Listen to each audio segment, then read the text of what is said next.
Gilayong gipapakwit ang halos 60 ka magbanay sa Pulumulok South, Cotabato tungod sa hulga sa landslide ug landslide damming resulta sa sagunsong pag-ulan. Samtang usa ka resort na danyos human nabahaan. Ang detalye sa report ni Efren Mama.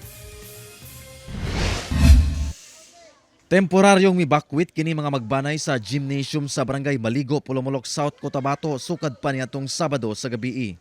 Sa tala sa barangay, muabot sa 57 ka magbanay ang gikan sa Purok Tinifulan. Ang mao mga magbanay gipailawom sa preemptive evacuation gumikan matud pa sa hulga sa landslide ug landslide damming. Matud pa kay may nakakita ang tubig na punong didto. Di gikuha na mo sila gibakit diri. Butang nga gikabalak-an kini sa mga residente. Siyempre sir, no, bablaka gyud mi.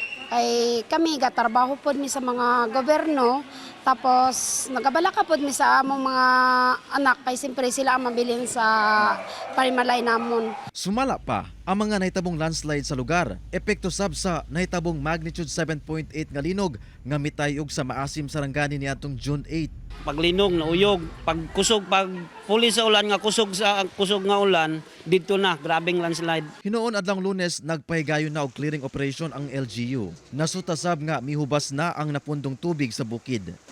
Samtang malaumon sab kining usa ka ecotourism resort nga anaa sa daplin sa sapa nga matabangan sa gobyerno nga mabutangan og riprap human nabanlas sa baha ning bag-ulang. Gani dunay sakyanan dinhi ang niungot sa lapok. Isa ka top down o isa ka motorsiklo. Samtang ang swimming pool napuno na sa lapok nga dala sa baha. Katong una-una niya nga dagan sa baha, ang iyang mga dala ato, mga kawayan, mga punuan sa kahoy. Moto siya ang may bara sa ato ang tulay. Kauban si Gary Balantay, Efren Mamak, One Mindanao.